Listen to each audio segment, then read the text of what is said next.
everyone. Many thanks for joining today. This evening, we have a very interesting agenda, and we would be discussing the advances in precision medicine for metastatic non-small cell lung cancer.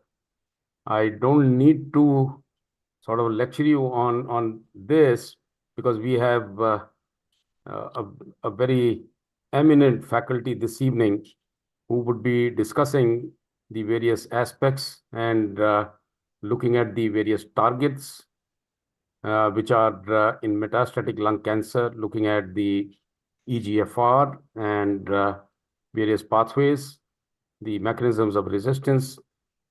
We know that this has snowballed from a single disease about 25 years back to a group of diseases, and it's getting more complex. We have figured out the first line, second line, and still the mechanism of resistance is unfolding, and inexorably the resistance sets in, and we do encounter failures for most of the metastatic NSCLCs. The first line has changed. However, the second line is not changing. New drugs have come into the first line, the IOs, the TKIs, and now the antibody drug conjugates.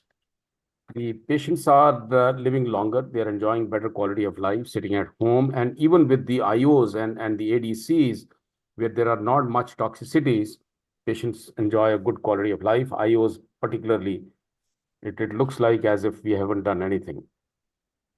And the story is unfolding. It's not stopping yet. The TROP2 inhibitors, and we would look at all that. Without further ado, I think I once again thank Merck and AstraZeneca for coming together to put up this program this evening, and all the faculty, all the participants. We have 250 registrations already, and we do hope that the number would go up. And welcome to everyone. Enjoy the proceedings and the learnings out of the proceedings. Anshika, back to you for continuation of the program. Thank you, sir. Now, for our first talk, I would like to invite Dr. Ullas Batra. He is a senior consultant and chief of thoracic in the Department of Medical Oncology at RGCI-RC Delhi. He is going to speak on defining targets in metastatic lung cancers, how relevant is liquid and tissue biopsy in our clinical practices. Over to you, sir. Thank you, Dr. Ved, and the organizing committee for asking me to come here and speak about defining targets in metastatic NSCLC, the relevance of liquid and tissue biopsy. I thought the days of Zoom meeting were over. So can I ask a very pertinent question? Am I visible and my slides moving around? Yes, sir. Okay, thank you. Okay. So whenever I first think about targets in metastatic non-small cell lung cancer and the relevance of tissue liquid biopsy, my first reactions of treating non-small cell lung cancer goes to my training days. And I'm sure Dr. Ved will agree with me. I mean, this was how we used to treat lung cancer treatment. You know, lung cancer treatment was like Michael Jackson. He remained same from 1990s to 2004, 2007. You can't really make out which picture is which year. It was same Paclitaxel carbo, gem carbo. In MD medicine, respiratory case was the worst case to get. But in DM medical oncology, in 2005-06, it was the best case to get. Because whatever the examiners may ask you, just say, we will give, do a FNAC or a biopsy and then give Paclitaxel carbo and you will pass. Second line may or may not give something. And that was a time when one shoe was fitting almost everyone, and it was not really benefiting everybody. My subsequent reactions at that time, when I think about non-small cell lung cancer now, if one size fits all, that means it fits no one at all. That means we were not doing justice to the targets, we were not doing justice to the non-targets, we were not doing justice to the immunos, and we were not doing the right thing altogether. So if you have the right person for the right job, fantastic. If you have the wrong person for the wrong job, then only God can save us, and sometimes God only also cannot save us. And that is what used to happen with patients with non-small cell lung cancer. So this is what the evolving classification of non-small cell lung cancer. I'm sure Dr. Vaid came at the time when it was, in 1987, 1990s, when lung cancer was only adenocarcinoma and squamous cell carcinoma. But today in 2013 and in 2024, it is, there are 10 different targets of lung cancer which is actually can be targeted. Now, along with targets, what use is it of a target? Like, you have, I was reading gallbladder cancer also has 45% biomarker altered population.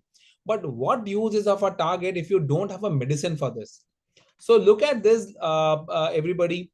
2004, you have an EGFR and HER2, and today in 2019, 2022, 24, you have so many medicines available. And in the last 5 years, there has been a plethora of medicines which has basically come over here. And, life has become very, very, very nice. For the oncologist, life has become very nice for the patients. For the oncologists, it has become very, very complicated actually. So even the NCCN guidelines say that if you have a stage 4 patient with adenocarcinoma, you need to test for all those 10 biomarkers: EGFR, ALK, ROS, BRAF, NTRK, MET, RET, ERB, and PDL1. But more importantly, what I would like to tell my younger colleagues is that even if you have a squamous cell carcinoma, you please test for EGFR, ALK, ROS, and also, we have analyzed our data and we are going to present it in another some time. When we analyze our squamous cell lung cancers, we have had a 4.2% incidence of EGFR. We have a 2% incidence of ALK. We have had a 1.8% incidence of BRAF and MET-exon. So not only will your immunotherapy may not act, plus you will get some more targets. So as a policy, we are also testing for our squamous cell carcinoma by tissue biopsy right away. So again, what difference does it make whether you have a target or not? Because if you look at this graph, people who have a target and then treated with targeted medicine are the ones who are going to live much more than the people who have a target and do not get treated. So again, first and foremost important is you test for the targets, and second and most important is once you have a target, try to treat them. So one first message about this is testing matters. Today, I think NGS in a stage 4 non-small cell lung cancer should be a rule and not an exception. Now, what testing? Again, I would like to tell all the young residents who are listening over here, NGS is not same. You can have a 12 gene test, with that is also an NGS. You can have a hotspot panel, that is also an NGS. You can have a CGP, that is also an NGS. You can have a tissue biopsy and liquid biopsy, that is also an NGS. So you need to be very, very clear about what is the panel you are testing for. But for this purpose of this talk, one thing which we like to say is testing matters in a patient of stage 4 lung cancer. We are definitely testing all our adenocarcinomas patient. We are definitely testing all our squamous cell patients, all our NOS patients. Please do not start giving them immunotherapies before you have the testing results of that. So that was about the NGS defining targets in lung cancer.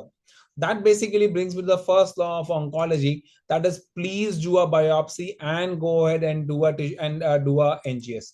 But we should also remember the second law of oncology, and that is tissue is always an issue. It is easier said than done. We again analyzed our data. Out of 100% people that we have sent for NGS, in around 20% of the people, there will always be an issue with the tissue. Sometimes, there are roadblocks to the tissue. They can be an issue with the quantity of the tissue. And for all the residents, please go ahead and see how a biopsy is done, how many cores are taken, how are they fixed. That is very, very important. It's very easy for a medical oncologist to say that, the tissue was not sufficient, but meet an IR guy doing a biopsy when the patient is withering and screaming in pain, when the lung is moving, when the tissue is not that accessible. It is also an art of getting the biopsy. That is why you should be very good friends with your IR people, very, very good friends with your pulmonology people. In addition to the quantity of tissue, there can be intra-tumor heterogeneity. When we think of a tumor, we think of that as a square box or a circle, and every tumor will have, if you pick a biopsy from here or here, it's absolutely same. No, it is not. You can have an intra-tumor heterogeneity. Some of the parts of the tissue may be more necrotic, you may not get that much of tissue.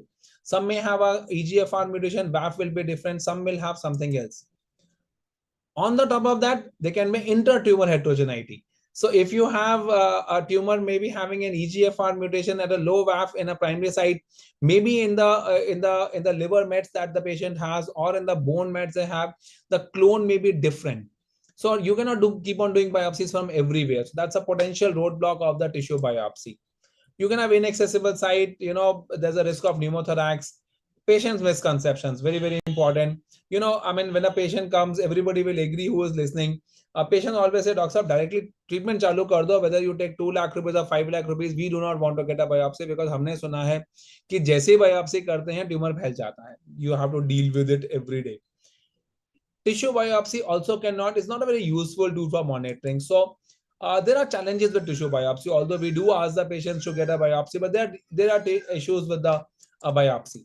So is there another way to look at this? And there is definitely a way to look at this, and that is by doing a liquid biopsy. So this is my this is a slide which I was saying solid tumors which were going with tissue biopsy. Only recently we have graduated from FNAC to tissue biopsy, and now we are now coming to liquid biopsy. But liquid biopsy, I totally believe, is the way to go for the future. So what are the advantages of liquid biopsy? Liquid biopsy is minimally invasive. You just have to take a blood sample. How much blood sample? 18 ml of blood sample has to be taken. There's a good consistency with the tissue biopsy report. It overcomes the intra-tumor and inter-tumor tissue heterogeneity.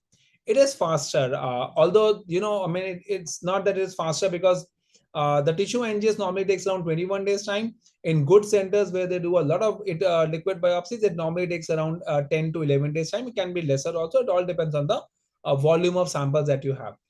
It can be used for dynamic monitoring. The VAF may reflect the tumor burden also. So there are a lot of things which are basically you're checking the boxes over there actually. So, a lot of time people ask us, okay, fine, liquid biopsy. What are you actually analyzing? This is one of my favorite question which I ask my residents. Are you analyzing the CTCs? Are you analyzing the extracellular vesicles? Or are you analyzing the circulating tumor DNA? You can analyze all three. CTCs were the first thing which came, in the time of breast cancer, at that time they came, with colon cancer that came. But at present, we are analyzing for lung cancer topics, we are analyzing the circulating tumor DNA. That is, you take out the blood sample, you take out the DNA, extract the DNA, and you then test for the circulating tumor DNA. Now, there are 4 advantages. There are 4 ways in liquid biopsy can be used in a patient of lung cancer. One is a diagnosis. Second is to monitor the response. Third is to determine the early disease progression as to have the resistance pathway. And fourth is in the early stage to determine MRD. At present, the major role of liquid biopsy is in 1, 2, and 3. 1 and 3, I would say. The 2 is also there, but not many people do it. 4 is in a very, very, very initial nascent stage right now. And for the purpose of this talk, I'll restrict it to topic number 1 and topic 3. So let's start with liquid biopsy. What is the evidence? The first time somebody came and asked me about liquid biopsy, I asked them, is there a concordance? Am I missing something? Just because, if it's too good to be true, so, there's a saying in English which is called as, if there's something called as free lunch, then you are the lunch. So if the ease of liquid biopsy is so good, are we actually missing out on something? So with this, the Niles study was done, which basically compared that, okay, fine, we'll take a tissue biopsy, we'll take a liquid biopsy, and then we will compare both and then see how many people have got mutations with one or this, which threw a very surprising results. So this is very easy. The 148 samples in between, both of them were basically picked up by tissue and liquid. A tissue biopsy picked up 12 more samples which were missed by liquid. A liquid biopsy picked up 29 more samples which were missed by tissue. A very, very important thing is here, if you would have done only tissue, only 67%, so liquid biopsy aided 33% more, the increment was there. With liquid biopsy, only 13% increment was there by the tissue. This was another study, which was the complete study, which again looked at the positive predictive value, and fantastic reports basically came. Huge samples, 6,500 people, and then they took 543 people. Again, for the KRAS and EGFR mutations for MET exon 14, the positive predictive value was absolutely fantastic, which was very, very, very nice. So another study which was published by Sanjay Popat's group, which was in, I think around 2 years back they published. Again, they compared tissue biopsy versus liquid biopsy. And again, if you see over here, 64 people, tissue and liquid was okay. 17% alteration were identified by tissue NGS. 33% additional advantages, alteration were identified by the ctDNA. So important thing to me is definitely do tissue. If you can do liquid also. So in a patient, let's say if you have a smoker, a non-smoker, a lady, a signet ring cell, if money is not an issue, I would actually want, and this is the NSCLC statement. Initially, what basically came, they said you do a sequential approach. That is, do a tissue first and then do liquid. Then the approach change over to, okay, fine, do liquid and then do tissue. But now even the NSCLC is saying do a complementary approach, that is, do both tissue and liquid together. If tissue and liquid is done in a good hands, definitely there is an addition of 10 to 12% of biomarkers, which is absolutely, which will be godsend for the patient, which is very, very important. So that is about detecting mutation. But ultimately, as clinicians, we will ask, does it work also? I mean, fine, if I find a mutation which is positive in liquid and negative in tissue, then what happens? Does it work as well? So yes, it works as well. This is a fast track too, where even if the PFS with EGFR mutation was positive or negative tissue waste, it worked absolutely well in both, if it was positive by tissue or liquid. So no doubt about it. This is for the vision study in which tepotinib was used. Again, liquid biopsy, if it is positive, or tissue biopsy, which is positive, absolutely the ORR and the median PFS was absolutely same. So definitely this works. So if you have, a lot of time people ask us this question, that ALK is negative in tissue biopsy, positive in liquid biopsy, should I give alectinib or lorlatinib or crizotinib? My answer is absolutely yes, you can go ahead with doing that. We can use liquid biopsy to identify the mechanism of resistance also. And a lot of time after osimertinib, we have found out C797S MET amplification. This is a place where I use liquid biopsy a lot to identify resistance mechanism, because patients are anyway too down in their health and they don't want to get another biopsy. Please go ahead and do a liquid biopsy and then find out what happens. So this was all the Western data. We have done a considerable amount of work in liquid biopsy. I'll just show you some data. This was the data which we did in 2020. That was the time we were doing liquid biopsy only, RT-PCR. So what we did was we compared our tissue biopsy EGFR results versus ddPCR and COBAS. We took 122 patients where we compared tissue genotyping versus COBAS. This was Dr. Arpit Jain's thesis. And this got a good thesis special recommendation award by the NB also. And we basically found out that in tissue genotyping versus COBAS, the sensitivity and specificity or liquid biopsy was more than 97%. We also got it done by ddPCR. Again, the sensitivity was 97.8. The specificity was 79.4, because ddPCR looks for only three. It will look for L858R, del19, T790M. It does not look for rare mutations. It does not look for exon 20. So if you don't look for it, how will you find out? So your liquid biopsy, if you are getting by a COBAS liquid biopsy, EGFR only, RT-PCR, that is good enough. This ultimately we published in the, I think, in Future Oncology, and which was a very well, I think, impact factor of 4.5. We got it published. This was a research which was done by our group again for T790M, and we basically found out by ddPCR our T790M rates were 50-50% each. Again, there was no difference whether you got a liquid biopsy T790M or negative. The median survival was by and large the same in both the arms. This is something which is very close to my heart. The dynamic monitoring of EGFR. This we did for during COVID. And ultimately, what we basically find out, since the time is short, that if you do a liquid biopsy upfront, people who lose their liquid EGFR mutation at 3 months are the ones who are going to do fantastic. The same results have been replicated by the Flora subgroup. The same results have been replicated by the Tata Memorial subgroup. So you do a biopsy, repeat a liquid biopsy in 3 months by either a COBAS or a RT-PCR or a NGS preferably. And if you lose the EGFR, they're going to be doing absolutely fantastic. This is similar to nivolumab. Again, what we did was we took 42 patients with immunotherapy second line, again during COVID. And again, we find out that people who reduce the VAF of their mutations by more than 50% are the ones who are going to be long-term survivors. This article is already accepted in Annals, I think, of Oncology. We are waiting the publication over there. Last 3 slides, something which is supported by AstraZeneca once again. We got a concordance study of liquid versus tissue biopsy.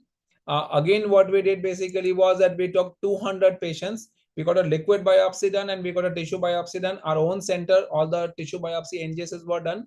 Liquid biopsy was done in 2-3 other centers also. What we basically found out was that liquid biopsy is very, very good if you look for this, for the single nucleotide variations and indels. However, for the fusions, the liquid biopsy is not very good. So what it did was, for tissue, if you have a fusion, I would like to look at the tissue biopsy report. But if it's a mutation, I mean, let's say if it's a ALK or a ROS fusion, I would like to go for a tissue. If it is a DNA mutation, liquid biopsy is absolutely good enough for me.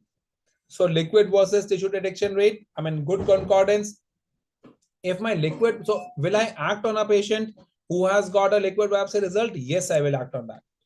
Again, the TAT was here. The fusions were detected low over here. And then we'll see. So last slide, to summarize the role of liquid biopsy in 2024, will it replace tissue biopsy? I don't think, but I think they are actually going to be complementary to each other. And the kind of the statement to me, which I would like to just tell the young people over there is, you can love liquid biopsy, you can hate liquid biopsy, but you cannot either ignore either liquid biopsy, Elon Musk, or ChatGPT. The earlier you make peace with them, the better is it for your health. With this, thank you, and I'll hand it back to the organizers. Thank you, sir.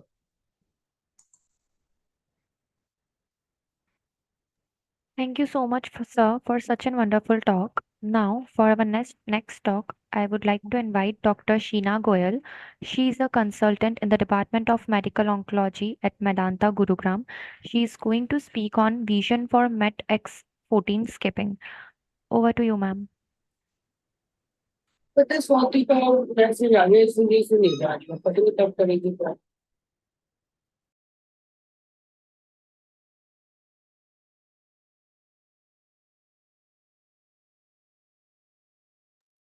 Sorry. A very good evening, everyone. I would like to thank the organizers and Dr. Vaid sir for giving me this opportunity.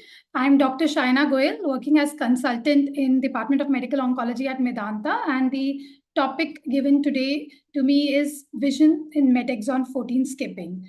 So I would start. Are my slides visible? Yes, ma'am, it's visible. Thank you. So before I start with discussion on MET-exon 14, I would like to present one of our patients' case who had come to us, and then go ahead with the understanding and the importance of MET-exon 14 as an actionable target in today's era of precision medicine. So this is a lady, a 76-year-old lady, a non-smoker with history of hypothyroidism, and presented to us with complaints of severe back pain for 1 month and history of weight loss. Because of the severe back pain, she had difficulty in walking and her performance status was poor at the time of presentation with the ECOG score of 3. She had actually presented first to the neurosurgeons, and they did an MRI lumbosacral spine that showed an heterogeneously enhancing L4 vertebral body lesion with marrow signal changes, likely of metastasis. Following this, further evaluation was done by us, and we did a PET-CT scan which showed that there was a large enhancing necrotic mass involving the right lung upper lobe with multiple mediastinal lymph nodes, and there were FDG-avid lytic lesions involving the L4 vertebra and the left sacral area, suggestive of metastasis. To complete the staging, MRI brain was done, which did not show any evidence of metastasis. So she underwent a right lung mass biopsy, which was reported as adenocarcinoma, TTF1 positive. And an NGS lung panel was done for this patient at our hospital. And this showed by the RNA exon variant that there is a MET1315 fusion present. So thus pointing towards a MET exon 14 skipping mutation. Also, her PDL1 was high positive with a TPS of 50 to 55%. So she underwent a L4 kyphoplasty first in December, followed by palliative RT to the region, and following which we started her on tepotinib based upon the MET exon 14 skipping mutation at a dose of 450 mg per oral once daily. So how she responded was at 3 months, there was clinical improvement. Her performance status had significantly improved, though she developed a complaint of pedal edema with discoloration of the lower limbs. Her PET scan done for evaluation showed that there was a decrease in the lung lesion and there was appearance of sclerosis at the lytic lesion involving the S3 vertebra. Further evaluation at 6 months showed she was getting clinically better with the conservative management for pedal edema. There was reduction in the pedal edema and she was feeling much better. These are the PET scan images. As we can see, the pre-treatment PET CT, which is showing FDGA with lung mass and the bone lesion. And at 6 months post-treatment, there was a very good response. So we continued her follow-up, and then at 9 months interval, there was some increased uptake in the lytic lesion involving S3 vertebra. So we treated it with local radiation. We referred them to the radiation oncology team, following which we continued her on tepotinib. And now with a follow-up of 1 year, 4 months, the recent scan showed that she has an ongoing response and she's doing quite well, both in terms of her quality of life and disease control. So thus, now coming to this discussion on MET exon 14 skipping mutation, how it is today an actionable target and how it should be managed. As we know, in lung cancer is very common nowadays in India. The non-small cell lung cancer accounts for 85% of lung cancer cases. And as discussed by Dr. Ulas sir, that it is not just one disease, it's a heterogeneous disease having many histologies and numerous driver mutations. So therefore, molecular testing is important to identify the patients who would benefit from the targeted therapy. MET exon 14 is a mesenchymal epithelial transition tyrosine kinase that has been seen in 3 to 4% patients of non-small cell lung cancer based on these studies. And this has typically seen in absence of other driver mutations. MET gene, it encodes for a receptor tyrosine kinase that when activated by the ligand hepatocyte growth factor, actually activates the downstream signaling pathways leading to cell proliferation and cell growth. So what happens when this skipping mutation happens? So this is a very interesting mechanism here that this exon 14 actually encodes for the juxtamembrane domain of the MET receptor, which actually binds the CBL, which leads to the degradation of the MET receptor, thus controlling the activity of the MET. So when these MET14 gets altered and there's loss of this MET exon 14 region, it leads to the impairment of the degradation process of MET receptor, leading to increased stability of the receptors and more signaling, hence leading to cell proliferation and tumor growth. So from this, we would let's understand certain disease characteristics that are particularly specific for MET exon 14 skipping mutation non-small cell lung cancer. These patients are much older with a median age of 73 years. Females, it's more common in non-squamous histology, and very interestingly, sarcomatoid histology has been shown to have 8 to 20% of this mutation. Non-smokers, it is more common, but it is also found in smokers. And it has been found to be an aggressive disease with a relatively poor prognosis. Coming next to the treatment and testing. So MET exon 14 skipping mutation can be detected both on tissue biopsy and liquid biopsy, which has been discussed in detail by sir very comprehensively. So I'll skip this. So coming to what is important when we are testing for this mutation is to understand that whether it's a DNA or a RNA assays, because both have some limitation advantages. DNA-based NGS is frequently used, but what happens is because there are diverse mutations which could be leading to the MET exon 14 skipping and ultimately the formation of the exon 13-15 fusion. So DNA testing assays may sometimes miss it if the exact mutation or deletion is not known. So therefore, an RNA testing can capture a wider variety of these skipping variants. And also, Archer-DX RNA-based assay has shown that in tissue samples, when they compared RNA-based versus DNA-based assay, it picked up more patients, 4.2 versus 1.3%. So therefore, when ordering an NGS, it is important to know which assay is being ordered and whether it's going to cover these variants or not. So now coming to the treatment, like we discussed how the traditional treatment has been to use chemotherapy for every form of cancer. So when retrospectively it was seen that those patients who had a MET14 mutation, exon 14 mutation, their survival with chemotherapy was very poor, with only median survival of 8 months. However, if these patients used MET inhibitors in any line of therapy, the OS significantly improved to 24 months. So therefore, it's important to identify it.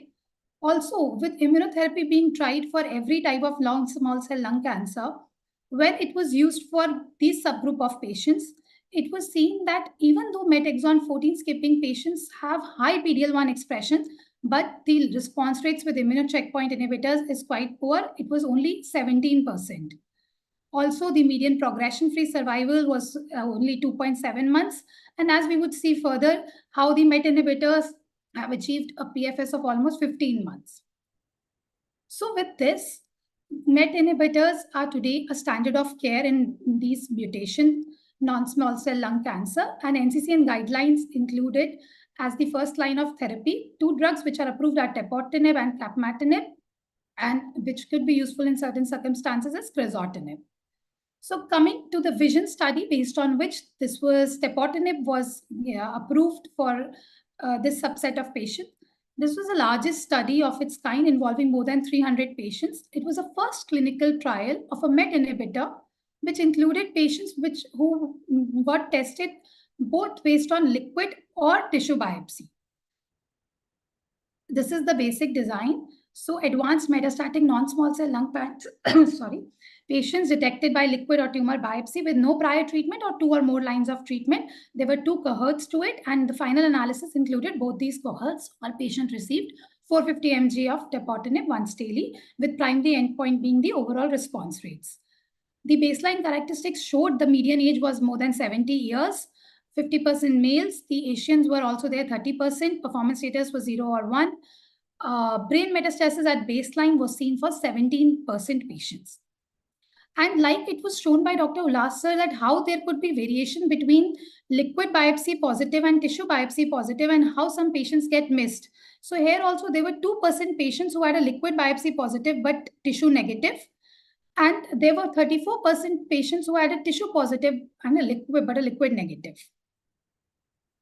So before we go to the results, there was another thing which was looked into by the follow-up updated paper, in which they said that when they looked into alterations based on liquid or tissue biopsy, they found that the liquid biopsy identified those patient characteristics which were associated with a worse prognosis. So the median tumor load of target lesions was much more in patients who had a liquid positive versus those who had tissue positive. And the brain metastasis was also higher in patients who had liquid positive. So coming to the results, these were the initial results published of cohort 8, which showed an overall response rate of 46%, as we can see the beautiful waterfall plot with very good response rates. These were similar for patients who had either liquid or tissue biopsy positive. Then coming to the updated results, long-term data, which showed of treatment-naive patients who were enrolled via tissue biopsy. So for this, the response rate was as high as 59% and the duration of response of 46 months.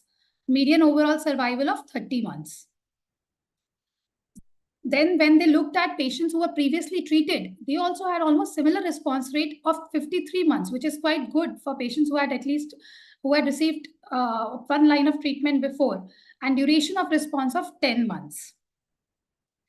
Then these were the patients who had included after tissue positive. For liquid positive patients also, like I said, the response rates were good for both treatment naive and pre-treated patients in the range of 50 to 60%. But overall, compared to tissue positive patients, there was a shorter duration of response like we can see in this two graphs. It was 46 months for tissue positive versus 19 months for liquid positive treatment naive patients. So looking next, they looked into the data for brain metastasis patients, and there was a 88% intracranial disease control for patients who had target lesions in the brain as brain lesions. 66% response rates were seen, which is quite good. The subgroup of Asian patients again showed a very good response of 64%. And previously treated patients, it was again similar, around 50%. So current landscape of MET exon 14 mutations have two drugs as discussed, tepotinib and capmatinib. Capmatinib was also proven efficacy by the Geometry Mono 1 trial. The response rates were slightly higher with capmatinib as reported. However, they cannot be, inter-trial comparison cannot be done. It was around 70%. But the study with capmatinib only included tissue biopsy. The dosing for tepotinib is 225 mg tablets available, so 2 tablets once daily, whereas capmatinib has a twice daily dosing. So next, coming to understanding the adverse events.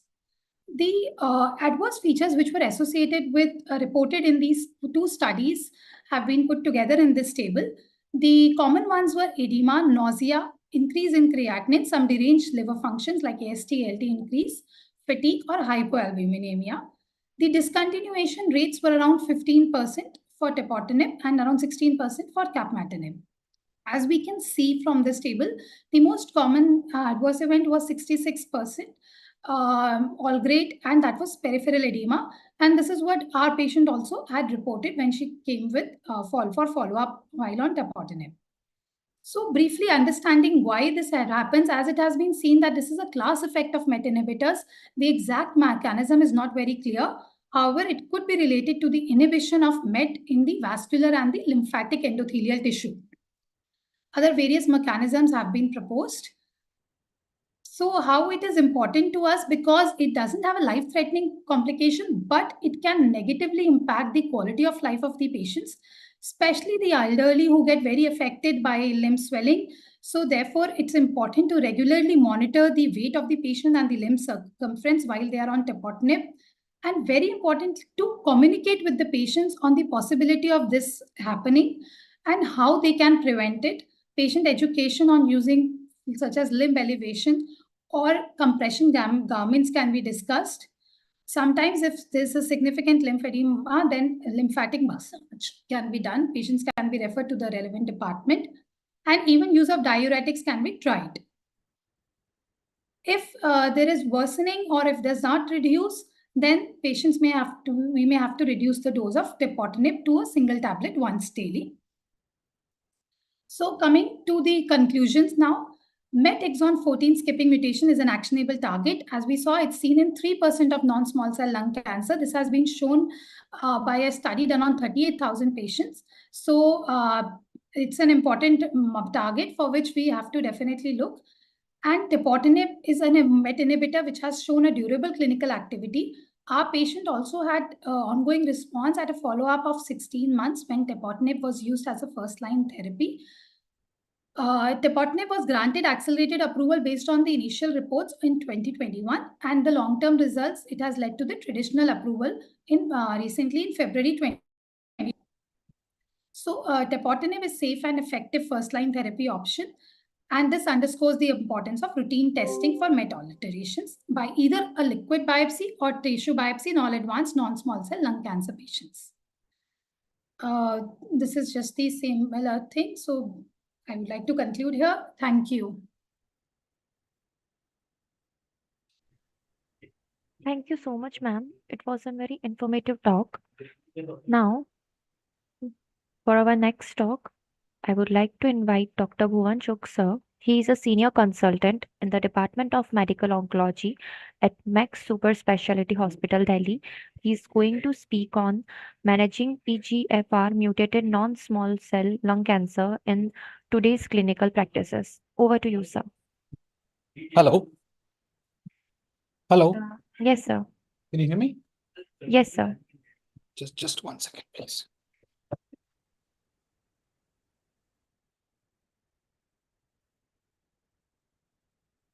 Hi, sorry. So Thank you, the organizers, and thank you, Betsa, for this opportunity. Let me just start with sharing my screen.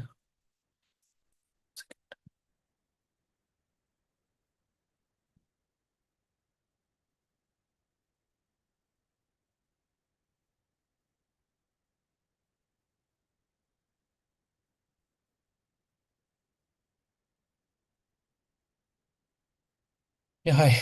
I hope the slides are visible. Yes, sir. So, interesting talk. I think the way we manage the landscape or the way we manage EGFR has changed significantly in the last, possibly after the ESMO last year. There were a lot of updates which happened there, and I think that's where the story got interesting as well as a bit confusing.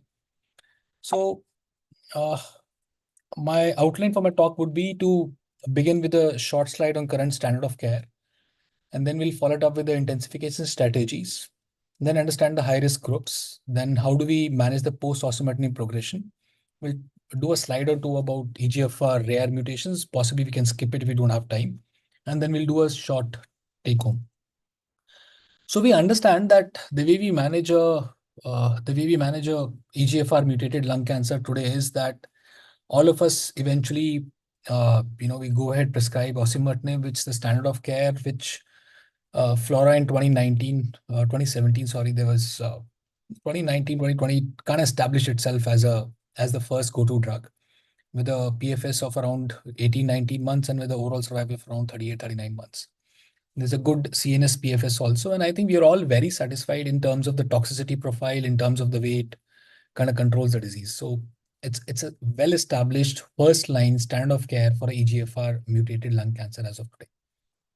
But I think the story will begin about how do we intensify the strategies? How do we go about adding further to it so that we can improve what we already have upon? So there are four standard intensification strategies. The first is when you add a chemotherapy to the TKI. The second is when you add a bispecific antibody. Third is when you have a VEGF inhibitory drugs. Fourth is when you add a ADC, that's a antibody drug conjugate, which we'll touch briefly upon.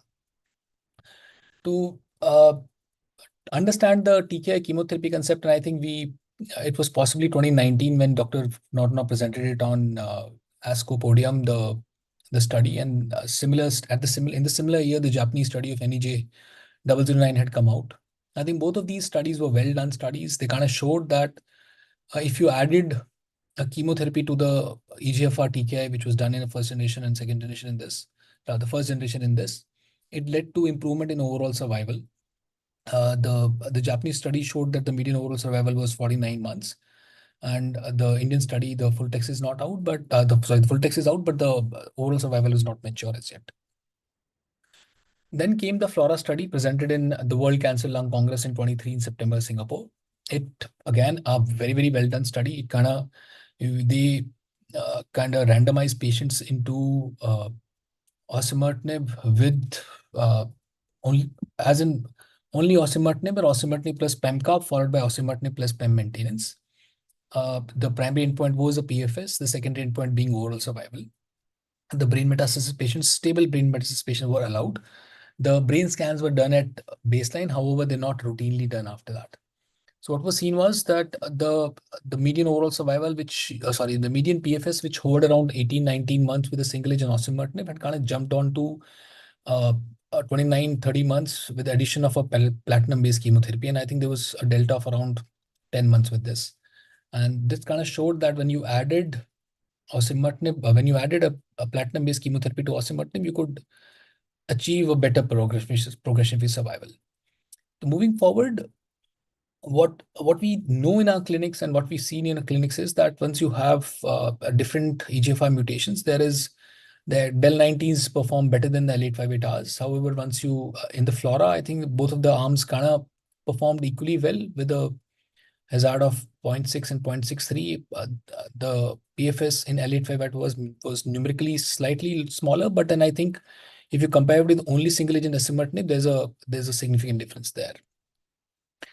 What was also seen is because you're adding the next therapy to it, possibly which you probably would have added after osimertinib failure, The PFS2 was also increased by addition of by the first line FLAURA2 rather than following osimertinib followed by a platinum-based chemotherapy. The overall survival at the first interim analysis was not mature.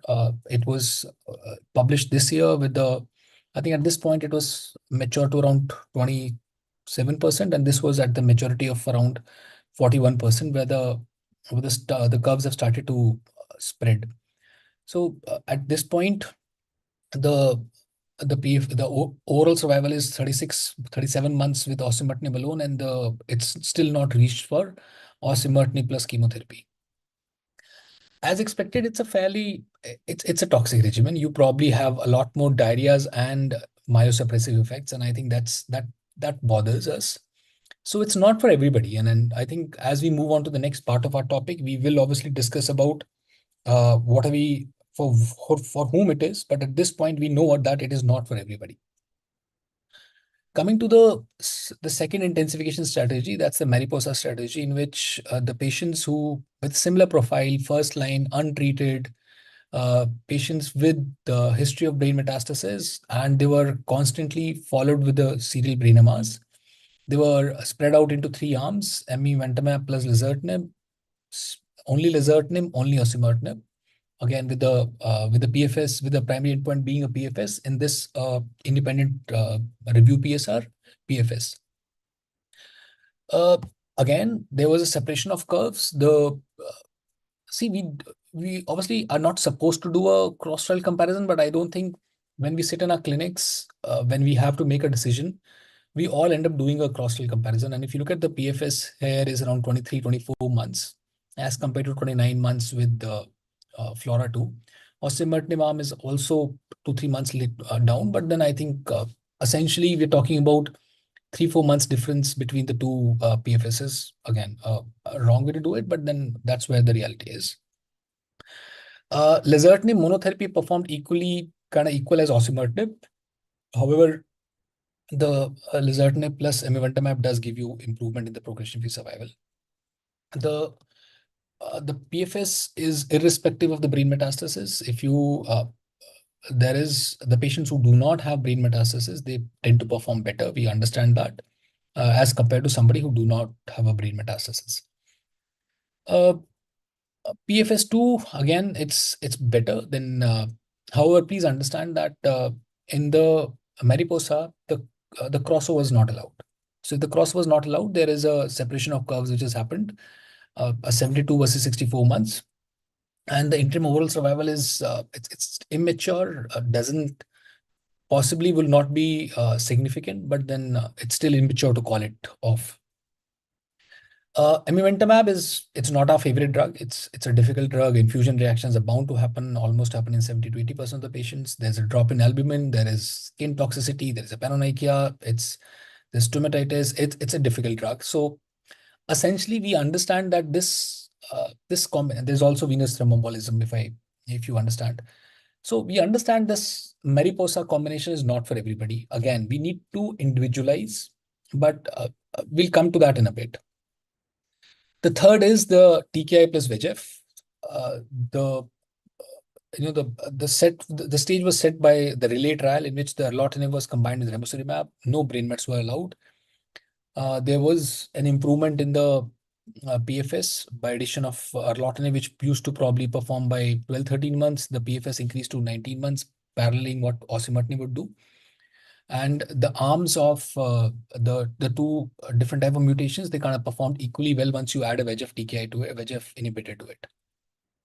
This set the stage for the REMOS trial. The REMOS trial is the one, it's a phase 2 study in which osimertinib has been combined with ramucirumab. Stable CNS mets were allowed. The primary endpoint was a PFS. Again, you're looking at a PFS of around 24-25 months as compared to 15-16 months with osimertinib. However, what's interesting to see is the best responses, the overall responses, and the disease control report rates are almost same, or rather tad bit better with this with a single agent osimertinib. So yes, it does add to the PFS, doesn't add too much to the activity of the drug per se. It kind of the combination is favored across the subgroups. And yes, it does add to the toxicity also. We have all given ramucirumab. We understand the fatigue it causes, the kind of the diarrhea it causes. There is obviously blood pressure control which tends to happen. So looking at the intensification strategy right now, there are the first line is set for FLORA, which is for most of our patients. Then there is FLORA 2, which is for patients who are who for a number of patients, which will just come in a bit. But we also do need to understand that it's a toxic regimen. There is hematological toxicity. There's increased diarrhea. The patient who probably would not have to come to your hospital once, they probably come to your hospital once in 3 months, is going to come every 3 weeks to get a shot of PEMCARB and then possibly basically require IV drug. Mariposa, again, it's a difficult drug. There are diarrheas, there are skin toxicities to happen. And again, it requires an IV infusion and a cumbersome one to call it. We are all looking at improvement in the PFS with addition of a intensification strategy, but then at what cost it comes at is what we need to understand. So now let's go deeper into understanding where these might be, where these intensification strategies may have a value. So there are these certain high-risk subgroups among the EGFR mutated ones, which is where I think most of these mutations, most of these strategies do have a role. The one is the CNS metastasis. Then there are P53 RB1 co-mutations. There are EGFR mutation subtypes. Not all EGFR mutations work equally well. Then there is the levels of PD-L1, TMB, and PIK3 signaling pathways, and the MET co-mutations. So the Mariposa 2 study kind of gave an interested insight into patients who are EGFR and MET co-mutated tend to perform comparatively worse as compared to somebody who was only EGFR, and it will require a more prospective validation, but then this is what we have. So let's just go a little deeper into each one of these. We do understand that, once you are treating a patient with the osimertinib, most of these patients will they'll do well. They'll do well for 2 years, 3 years. And when they'll develop a brain metastasis. 50% of them will develop a brain metastasis. And that's where the story gets a bit complicated. You need a drug which could give you a good CNS control, and you need a drug which is active in the CNS also. And so somebody who has a brain metastasis, and when you give steroids, you add 2 to 3 months to it. When you give radiation, you add another 3 to 6 months to it. But you will definitely require a anti-EGFR or a drug therapy to prolong the life in such patients. And that's where we understand that with osimertinib only, we are looking at 15 months PFS. But if you look at the FLORA 2, and the data is it's so encouraging that, patient who have a baseline CNS metastasis, you look at a delta of 11 months. The OC-PEM combination gives you a 25 months PFS as compared to 15 months probably with OC. So I think one possible place where you could use a FLORA 2 combination would definitely be a baseline CNS metastasis. And if you look at the separation of the curves, the OC chemo combination works equally well whether you have brain mets or not. However, if you have a OC mono, it kind of works. The performance of it in without a brain meta or with a brain metastasis dips down significantly. Similar is the story with the Mariposa. Once you have, it kind of gives you an extra edge, but I probably will place a FLORA 2 kind of regimen above the Mariposa regimen when it comes to a baseline metastasis. But then again, a cross comparison, not the right thing. But looking at the graphs, we do see that there is almost a PFS of around 25 months with a baseline CNS metastasis with the FLORA 2. Coming to the co-mutations, again, in a relay trial, we could figure it out that patients who had co-mutations, there was, once you have a co-mutation of P53, there is a dip in the PFS. Patients who are TP53 co-mutated, they tend to have a poor PFS as compared to somebody who's only single agent, only EGFR del19 or L858R. Does it hold true for osimertinib also? Well, not parallelly, not equally, but then yes, a TP53 co-mutated EGFR tends to perform worse as compared to only EGFR, and that's because the resistance mechanisms, be it be NF-kappa B or be it be any other mechanism, they come into play when you have a co-mutations. And I think this will be another subset which will possibly also have a role once you have a once you are doing a once you're starting with a therapy. Going by the mutations per se, the PFS in a del19 is certainly better. If you have an L858R, if the patient is fit, young, fit patient with the L858R, you may think of doing a FLAURA2 or a Mariposa. This is also one of the subgroups which tend to perform worse as compared to exon del19.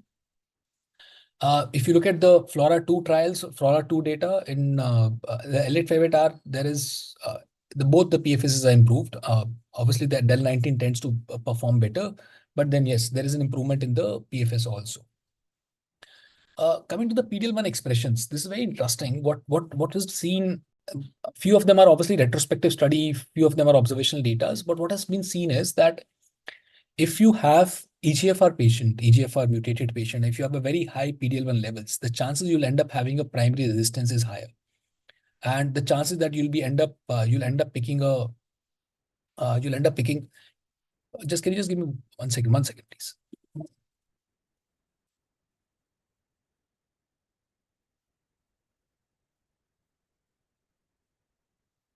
Sorry. So if you have a high PD-L1 levels, you tend to perform worse. And most of these patients, the one which are more than 50%, they tend to have a shorter PFS as compared to the PD-L1's level less than 50. And possibly the best if you have a PD-L1 level of less than 1.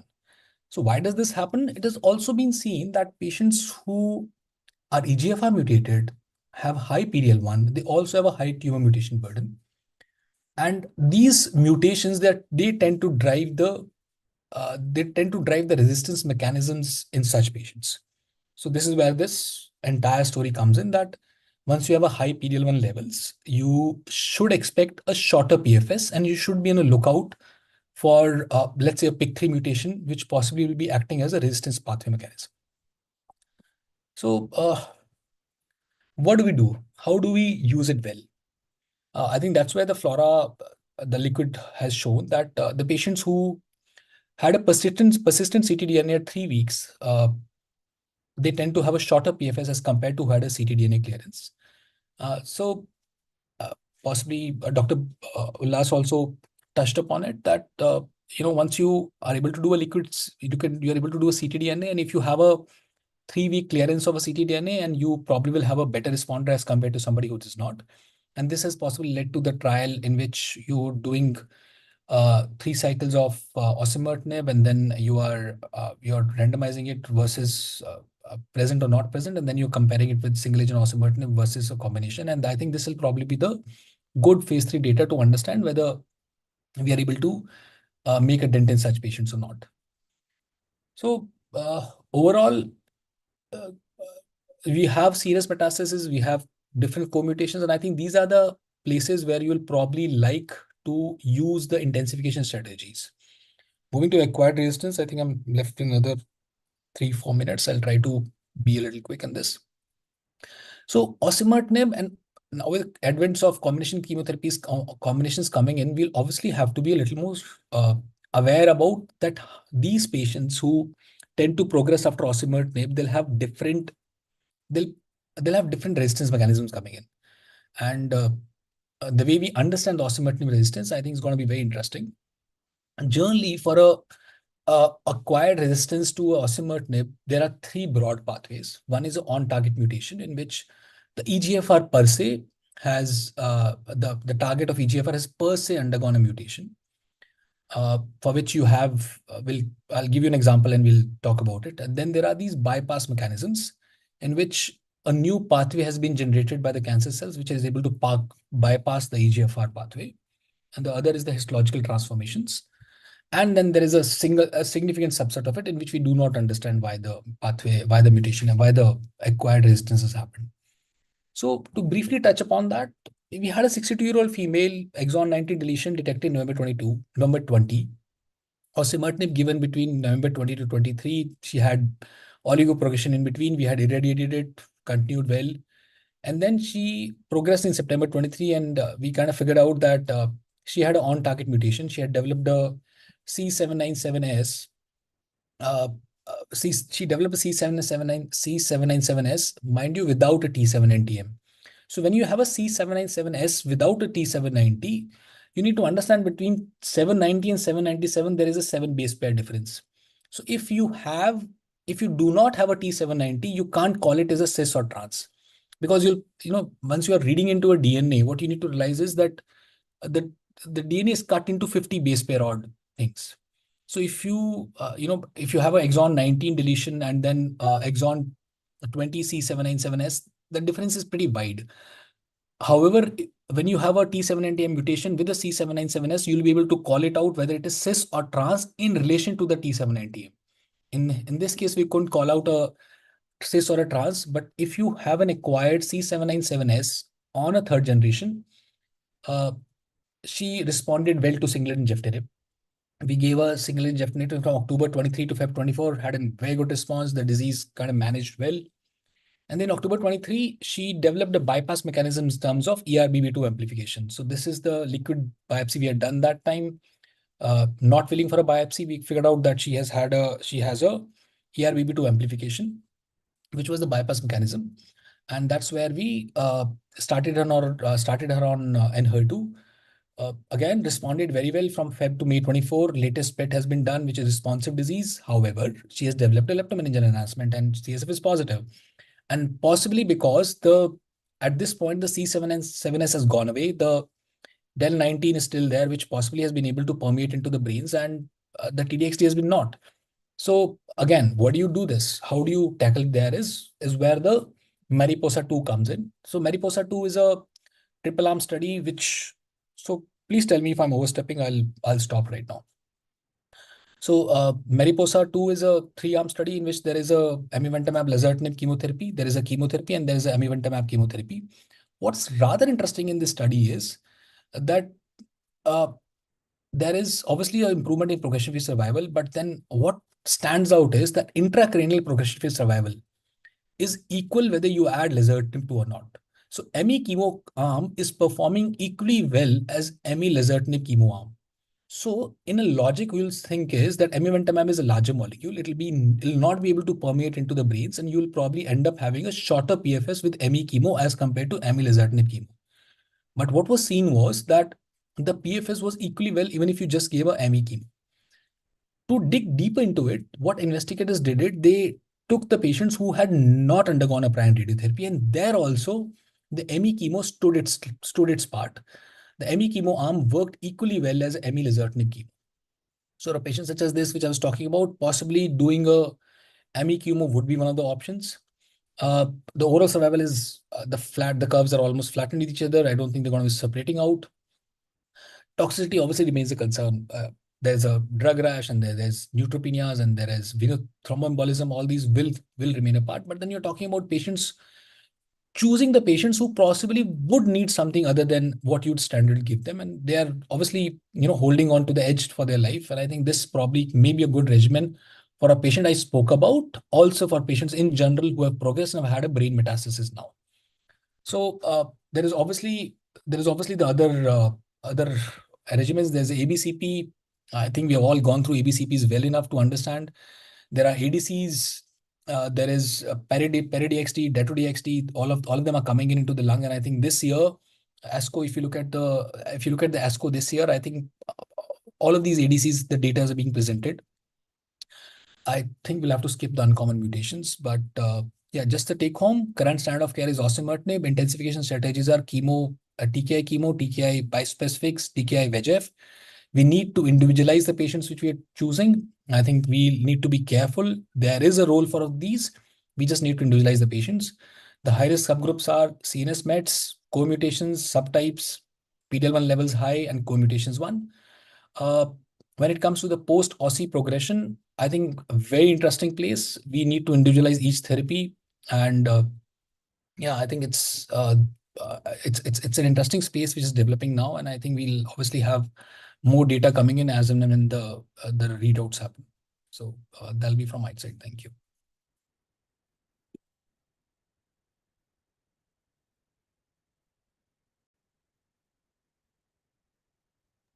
Thank you so much, sir, for such a wonderful talk. Now, moving ahead to a panel discussion, I would like to invite Dr. Ashok Vaid, sir, our moderator. Our panel discussion is on case-based discussion, exceptional response to ostimatinib, EGFRM metastatic NSCLC. I would like to invite our panelists, Dr. Jyoti Vadra, Dr. Prabhat Malik, and Dr. S.P. Kataria. Thank you so much. So, good evening, everyone, once again. And this is a last minute, actually, an arrangement because Manish has not been able to join. So that's the problem. And I think we have had very comprehensive discussions about the biopsies, tissue, liquid biopsy, and two wonderful presentations about the EGFR and the newer standard of care, which underscores the point that how rapidly the science is changing and the standard of care are moving. And we are yet to sort of realize the introduction of all these drugs into the Indian market as well. But amivantamab is there, though we know that it's a little difficult to handle drug skin rash, vesicobullous skin rash, which is part of the toxicity profile, and especially in a tropical country with a hot and then a humid weather, which persists for 4 to 6 months. So, but we will deal with those challenges. I think let's go ahead, skip these slides. They have already been. Can I move these slides from here? No. Please go on. There is, I probably, this is a case-based discussion. We should have a case scenario out here. Anshika, go on. So we have seen all this. We have seen all this and results of the various trials. Bhuvan has touched on the NEJ009, FLORA1, FLORA2. Go ahead. And osimertinib data we have seen as a single agent in combination with, I think, yes, there we are. Let's stay here for a moment. And so this is a 42-year-old female, no history of smoking. And this was in June 2023, EGFR del 19, good performance status, virtually asymptomatic. So what would you do? So to the panelists, I think we have 3 panelists. Bhuvan, you are there? I think. Yes, sir. Oh, Bhuvan, why don't you also join the panel? Sure. Jyoti, Bhuvan, SP, and Dr. Prabhat. So, Bhuvan, since you just touched upon all these aspects, so what would you do tomorrow morning to this case? So I take it she doesn't have brain mets. So, Nothing. osimertinib. It's a metastatic outside of the brain, and so there are the choices there. Osimertinib, sir. Wonderful. So you still don't want to change to another this thing. So this doesn't fall in your risk of the high risk individuals, right? I don't think we have a co-mutation. I don't think it's a standard exon EGFR del 19. It's a pretty straightforward garden variety case where EGFR del 19, nothing else, no brain mets, good performance status, 42-year-old lady. So I definitely will go only for osimertinib. Osimertinib. So let's go around the table and have the opinion of the other panelists also. Dr. Prabhat. So this is a young female, and patient is in good performance status. I would certainly discuss the option of a combination of chemotherapy with osimertinib if patient can afford that. Here we do not have information about co-mutation and all because it's just a PCR-based testing, so we cannot have that information. Because in this time, I mean, we know that there's a combination. For ease of discussion, let's presume that there is nothing. Yeah. Nothing more than del 19. Yeah, I mean, I agree for therapeutic decision-making point of view, because the extra information probably may not change, because we know that they do badly, but we really do not know how to improve their outcomes. A combination works for all the subgroups, even if they are poor risk. But here, because it adds to the toxicity, so this discussion should be there with the patient, I mean, patient choice, because it's an IV infusion which require an every 3-week visits and addition of certain unique toxicities. But having said that, I would certainly discuss the option of a combination of chemo with osimertinib, seeing a young and fit patient. Very well. SP? Yeah, I think I'll be a bit more safe with osimertinib alone.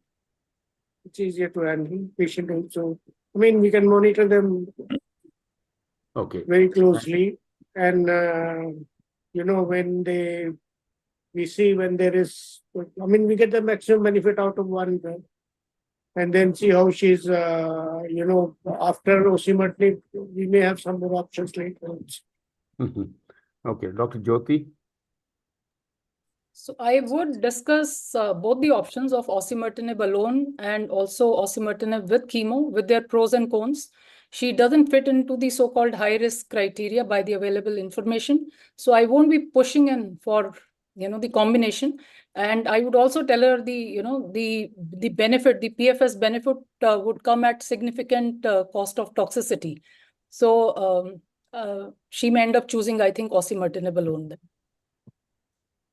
So we have two panelists wanting to discuss, and two of them clearly on one side that osimertinib. I think it's a fair point, because the added toxicities one has to be cognizant and discuss with the patient. And in the maintenance, again, the patient has to come back every 3 weeks for an infusion. And during the combination phase, of course, the toxicity. So it remains as a wide open discussion. So and let's go to the next slide.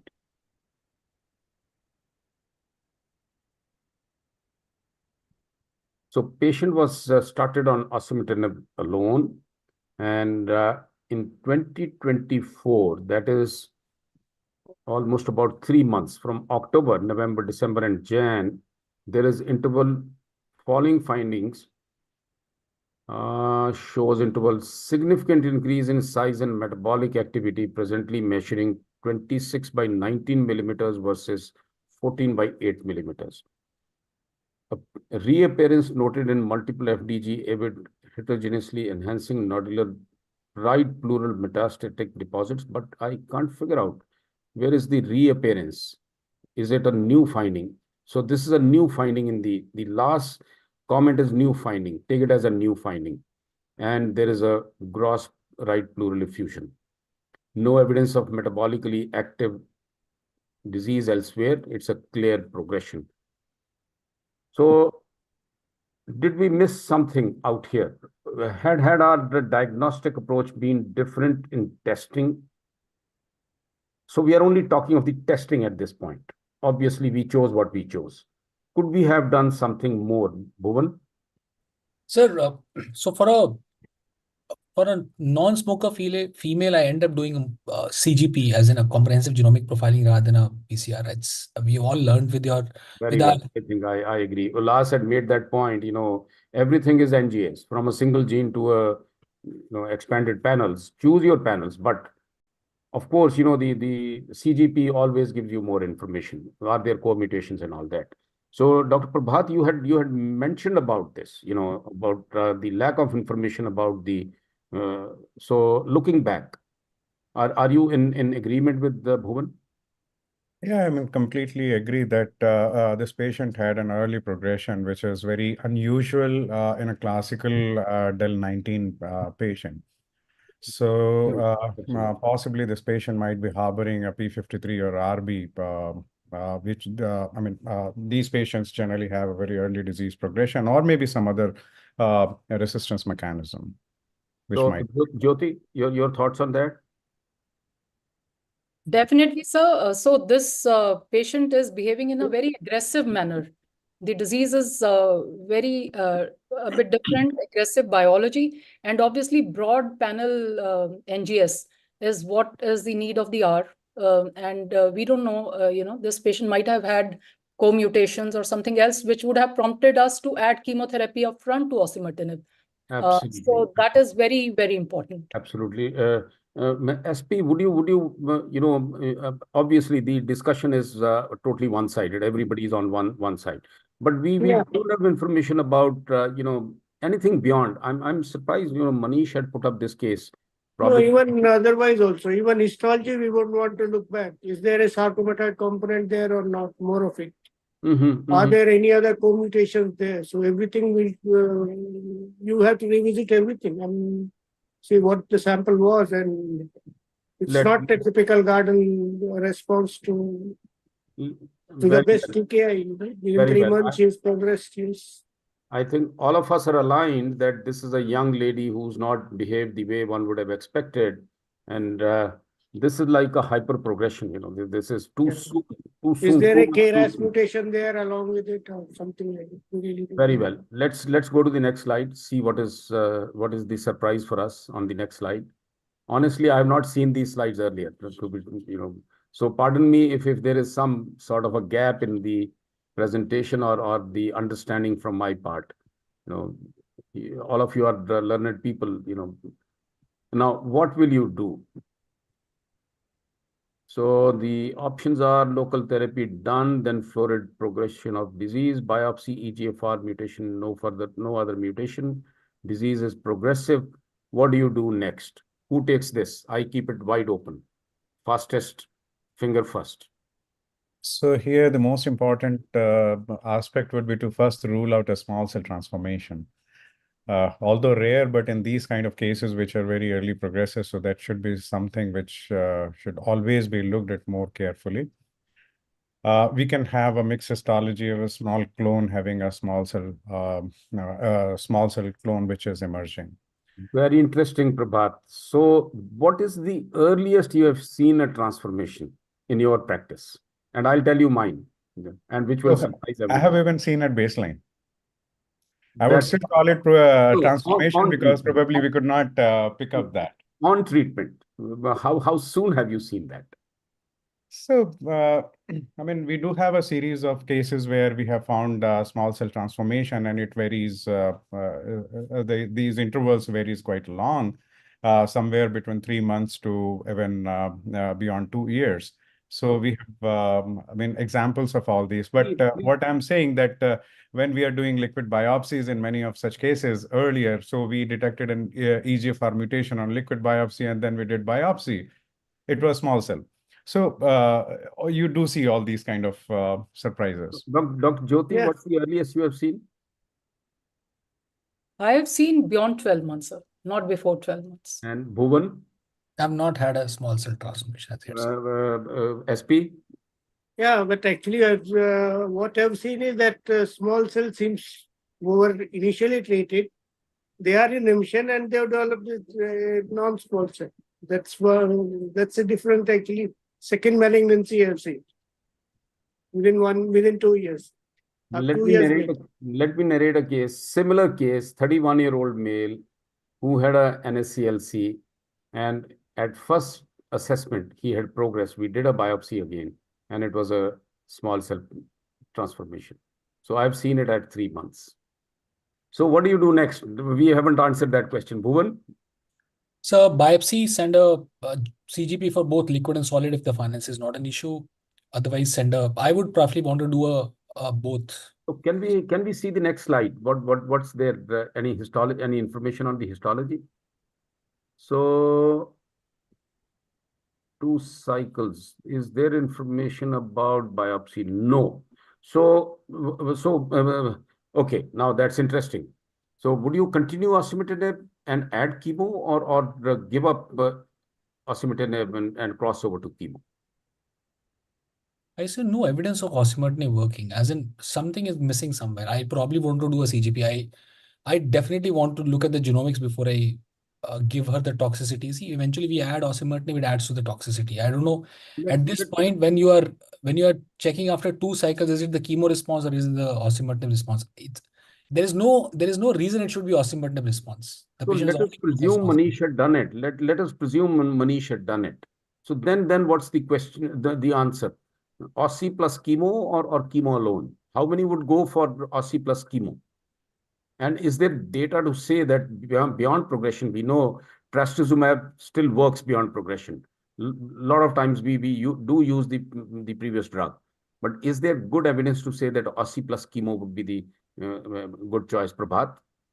Sir, especially for patients who have had a response to osimertinib monotherapy, and particularly for patients with brain metastasis, we tend to continue osimertinib with chemotherapy where the chemotherapy is being given as a second-line treatment.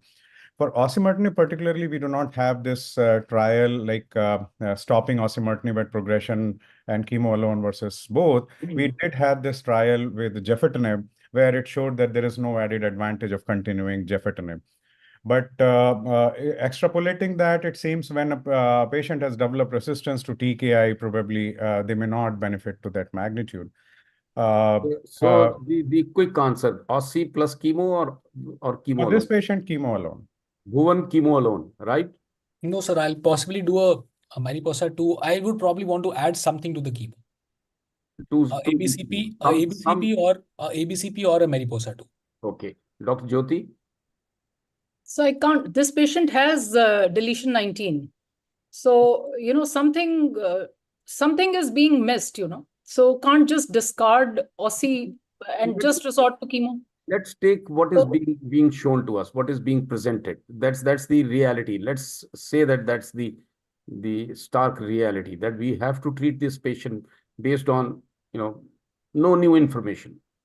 Histology is same. If I would also take into consideration how did the patient behave clinically. If clinically she was fine, if she was tolerating osimertinib well, I don't mind continuing OSI also. Add chemo, definitely yes. Yes, okay. So I would take that also into consideration. Yeah, I think there is no problem about getting a tissue. We will repeat a biopsy. And I think she is not responding to osimertinib. There's no point giving, even if there is whatever it is, it will add 1 lakh to the cost every month. So I think chemo will be a good option for her, I think, or something like along with VEGF, ABCP kind of thing. Okay. So let's now we have all of us have had a quick glance at what is written out there. After 2 cycles, there is a significant decrease in size, number, and metabolic activity of the lung deposits.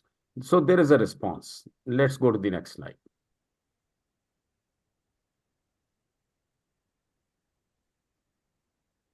Please move. So newer TKI and chemotherapy combinations. I think Bhuvan, it's I'm expecting something what you had. No. So this is platinum doublet chemotherapy plus standard EGFR TKI therapy with 3B4 or recurrent non-squamous NSCLC with EGFR mutation. Again, trial.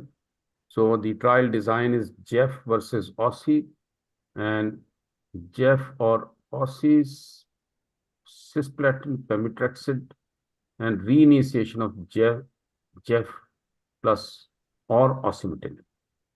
Interesting trial design. Let's go next. Primary endpoint OS, no improvement at the interim analysis. Hazard ratio is almost, it's 1 and versus osimertinib 0.835. Any comments on this type of an approach? Anybody using this type of an approach? Well, this was an intercalation kind of approach that you don't give the combination altogether, just add some chemo in between and then see whether it improve overall survival. And it's just basically a negative trial. Excellent. Next. Let's go to the next. So Ossi and platinum-based chemotherapy in patients with previously untreated EGFR mutations and advanced NSCLC. This is a phase 2 OPAL. OPAL is basically the phase 2 of FLORA-2. Yes, FLORA. Yeah, absolutely. So let's go to the next. So now we are not dealing with the CNS metastasis out here. And if this, let's reverse the situation now, add progression. If this lady had CNS metastasis, what would have been different? Dr. Jyoti?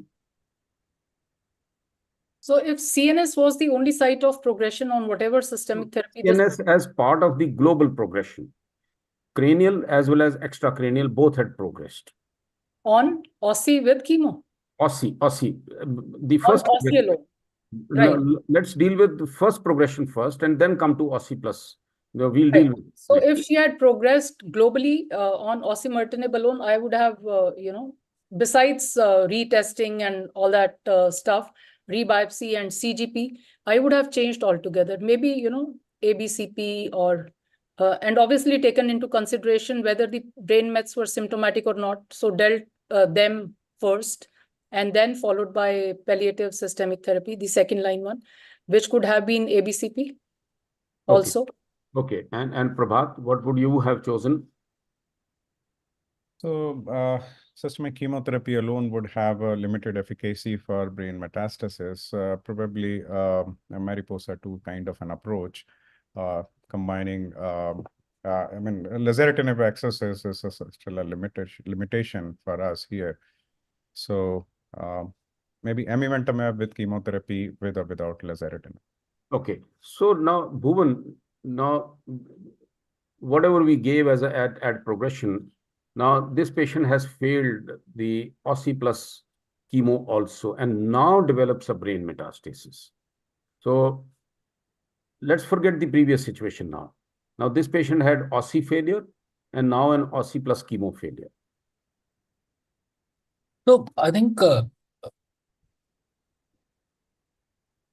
depending upon whether the brain mets are symptomatic or not, radiation obviously takes the decision there. But considering if the patient has asymptomatic brain metastasis, I would want to do a Mariposa 2, as it showed that the data, you don't require lazertinib to get an intracranial response. So I think a Mariposa 2 with, obviously, once you give a Mariposa, you give amivantamab with paclitaxel, I think the toxicity is different from when you give amivantamab with the pemetrexed. So I think it's important to understand what chemotherapy was given during the OSI chemo combination. But I take it that she must have been given by a PEM. I'll still give a amivantamab plus paclitaxel a try before we move on to a ABCP. Considering that the EGFRs have a poor response to immune checkpoint, but if you look at the ABCP data, they did well for heavy disease burden, liver. But I don't think we have the data for the brain metastasis in terms of ABCP. So let's go to the next slide. I'm not very convinced about a brain for ABCP. I'm rather more convinced about Mariposa 2 for brain. Okay. So the early phase trial for amivantamab and lazertinib combination. So initially they included patients who were treated with osimertinib and including patients with brain metastasis. So amivantamab with lazertinib still remain an option, provided you have access to lazertinib and you can manage those toxicities. Because these were the results in the phase 1 trial in the beginning. Let's go to the next slide. We are close to our finish line as well. The time, another couple of minutes, and we should be done. Flora, I don't think we need to go through this. Bhuvan had shown this in great detail, and let's go to the next. So progression-free survival 8.8, and so this is the 25 versus 16 months, the delta almost about at 24 months, sitting at about 16%, which is quite formidable for the combination. Next.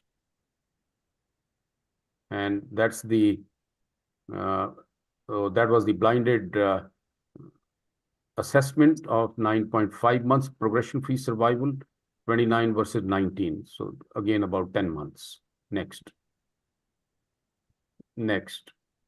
So can we go back to the previous slide just to show that across the some of the subgroups, EGFR mutation type, the del19 858R, as well as CNS status at baseline. If it was, one can see that the benefit is better. Next. So next, I think we have all seen this data earlier. Next, keep going. CNS, we have seen. Yes, next. So go back. We saw this. Bhuvan had shown that some of these, toxicities based on this, the combination is not for everyone. And one can see that the grade 4 toxicities of neutropenia, thrombocytopenia do happen. And diarrhea, of course, is on both the sides, though anemia, in fact. So there is a myelotoxicity, which is significant. And fatigue, one can see also. Next. So TKI VEGF inhibitors, I think there won't be time to discuss all that. We are already up against time, 8:30. Let's run through some of these slides, see if there is something more available. Let's go ahead. TKI plus EGFR. So Mariposa, we already talked about. Next. I don't think we would have time for another case. So we come to the end of this panel discussion, and I'm sure everybody. Oh, Manish, I can see there. Manish. Hi, sir. Sorry, we missed you. There was a confusion. I was in another panel also, so it got mixed up. Some jugglery, and hope we've been fair to if you. I can ask the panelists, since there are a lot of learned people and erudite class, so can I just ask one question based on the case that I had, just to fetch everybody's mind. So if there's a patient who is on osimertinib alone and FLORA2 data wasn't available at that point in time, and you started on osimertinib and there's an oligoprogression, so what do? You use only RT and continue osimertinib, or would you like to add pemetrexate, carboplatin at that point in time, and continue osimertinib? Depends how long did the patient take. Very long beating median. So I probably would do RT and continue OSI.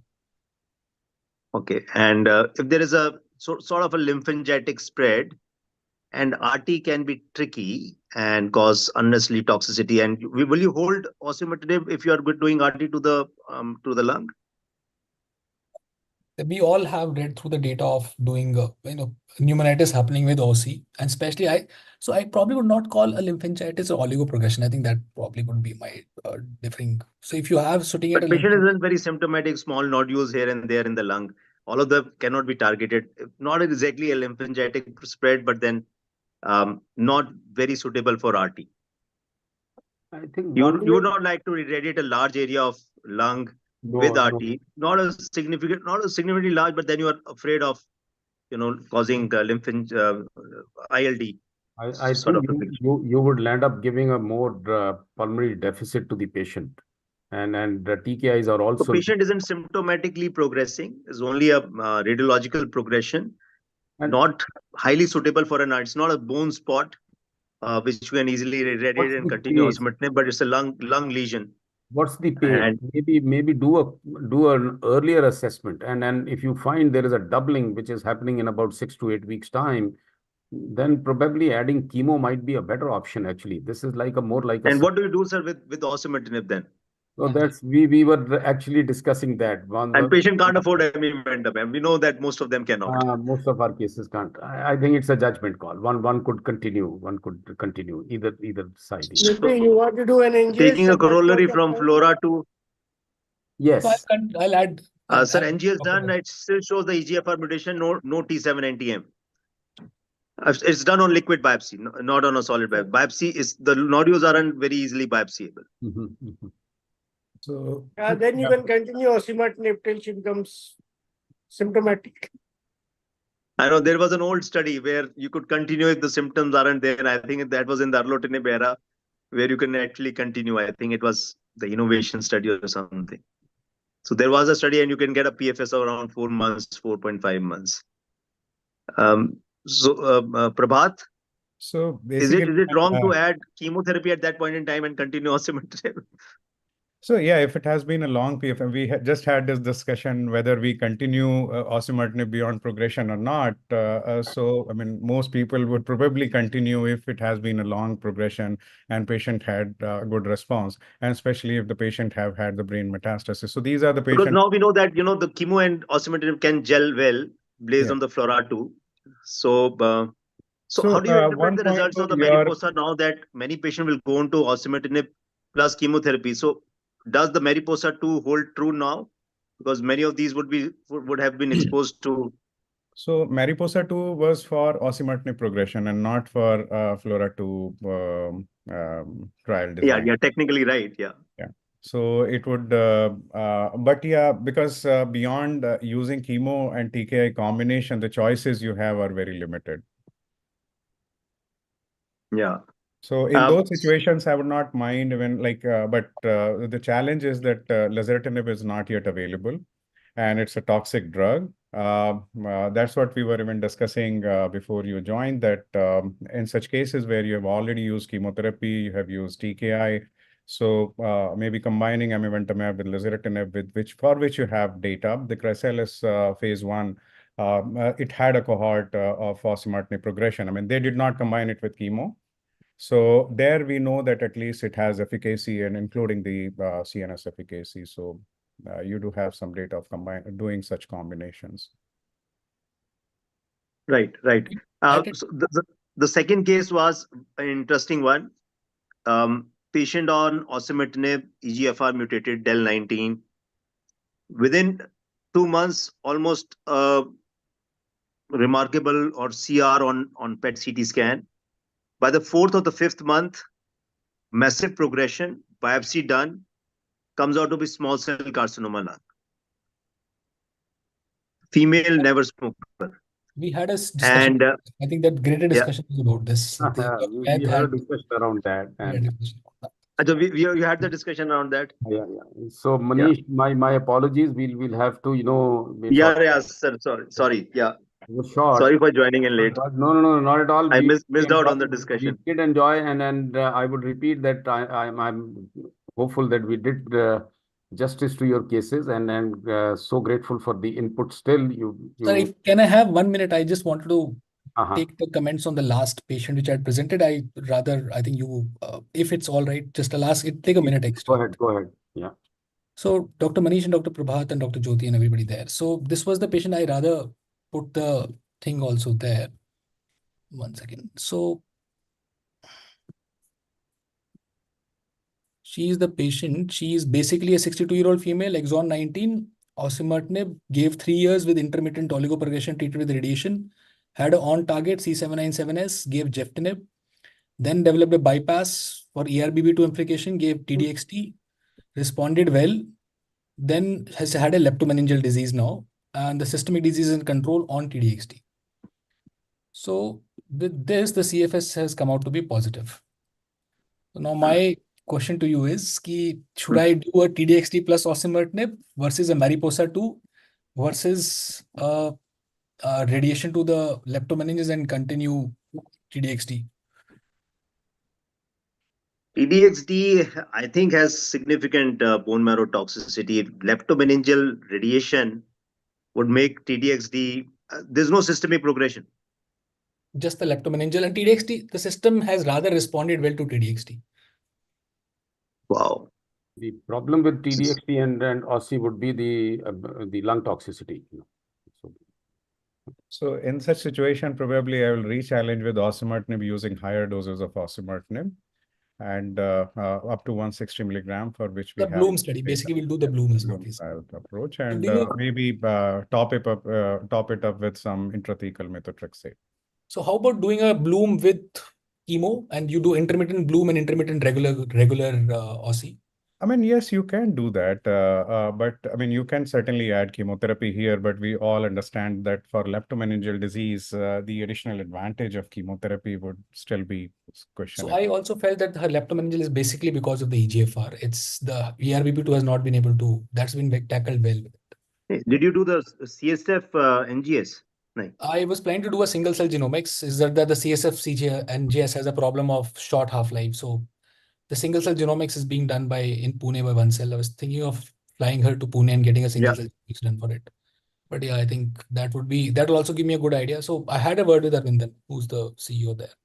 So I think that's where the next step would lie. Okay, then, ladies and gentlemen, we all everything good must come to an end. So last comment. There was an Aura LM study. Aura LM study was, I think, in ELCC. We did not really show any major improvement of 160 versus 80 milligram. Okay, that's 80 works as well in Aura LM. LM stands for leptomeninges.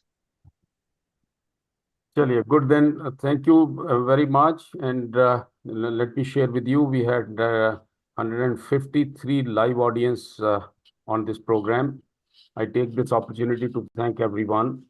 Thank Rajesh and Mice Ideas, AstraZeneca, Merck Oncology, all the faculty, all the joinees, without whom this wouldn't have been a success.